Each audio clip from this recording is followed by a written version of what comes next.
Earlier, I spoke to Ami Ayalon, a former head of the Shin Bet security agency, about this letter and asked him how security officials can suggest that all Israeli military objectives have been achieved when there are still hostages being held in terror captivity in Gaza. Take a listen. Okay, the war, in the beginning, it was just war. It was a war of defense. We have been attacked after, a disaster, a massacre. I don't know, I think that it will take us a generation to understand. But we achieved all the military goals. And this war started without a political goal.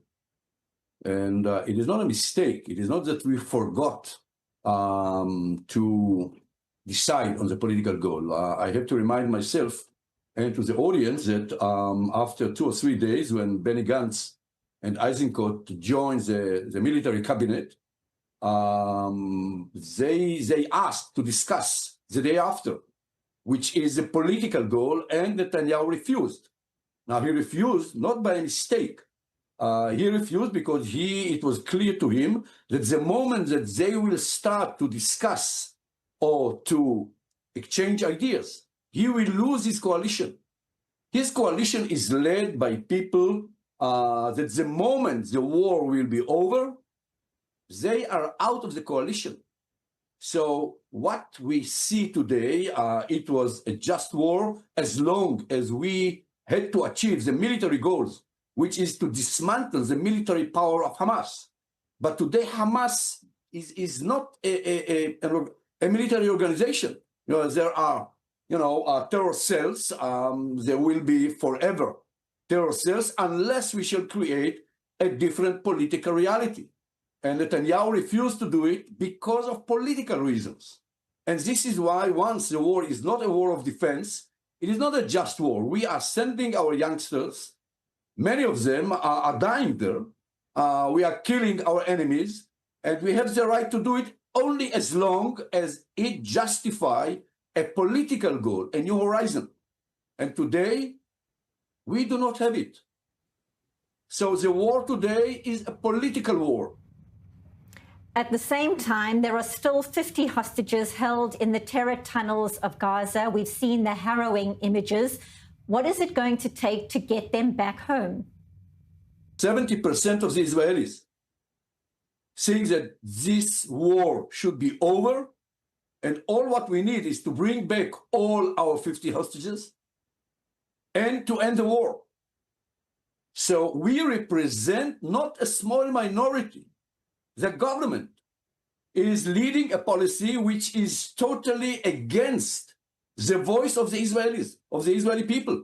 For us, by the way, today, all the generals and the general staff, those who serve, not formers like us, they are saying there is a contradiction between our demand to bring back the hostages and the government demand to expand the war.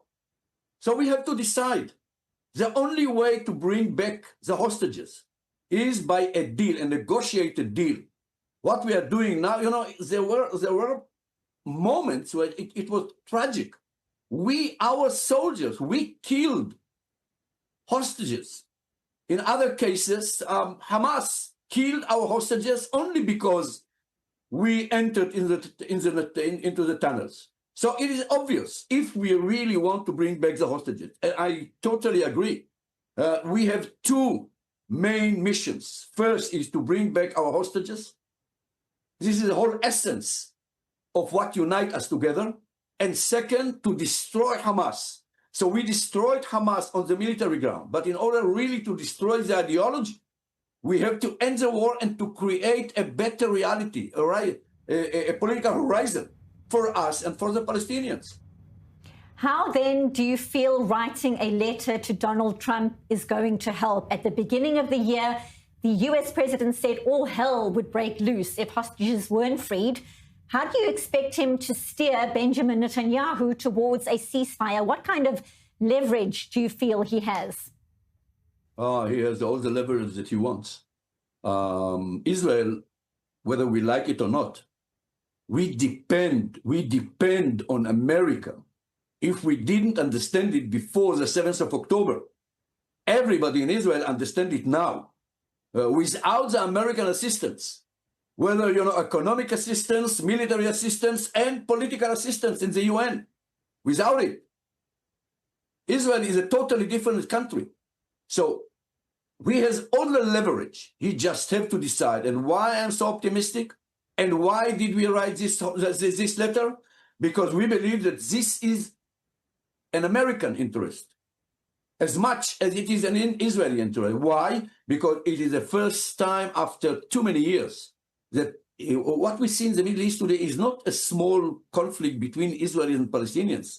It is a regional conflict that shapes the stability or the instability of the Middle East and will create a major impact on the global atmosphere, whether it will be the economy, whether it will be, instability or violence in Europe or even in America. So this is a pure international and an American. Trump was elected in order to end wars and not to grab America to another Middle Eastern war. So I think that he start to understand it, and I hope that when he will see that even in Israel, majority and the military commanders are supporting it, I hope that he will adopt it. So then when it comes to the day after, much has been made of the fact that there hasn't been a clear plan.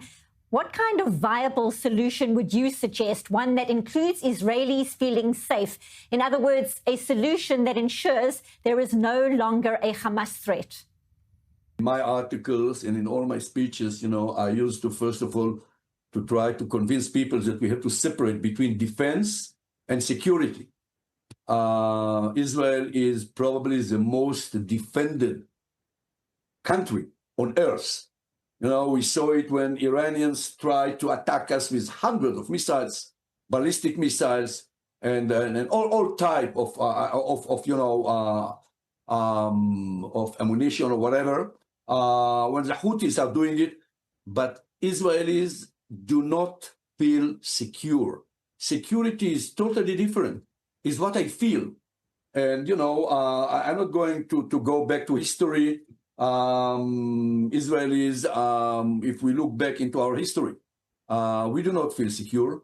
We believe that, every generation there is an enemy, anti-Semitism, or someone. If you ask Israelis, they will start to tell you the history from the Second Temple. It is especially relevant this week. And then they will go pogroms and Spanish Inquisition and the Holocaust.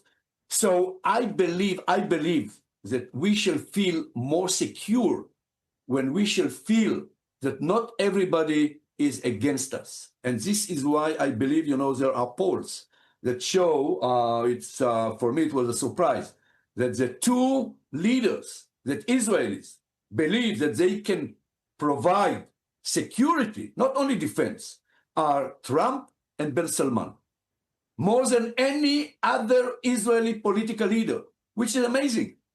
So this is why I believe that Israelis will feel, if it will be a joint venture of the American president and the Prince Crown, Ben Salman, supported by all the regional countries and by Europe and the UN, I believe that it will be supported by the Israelis.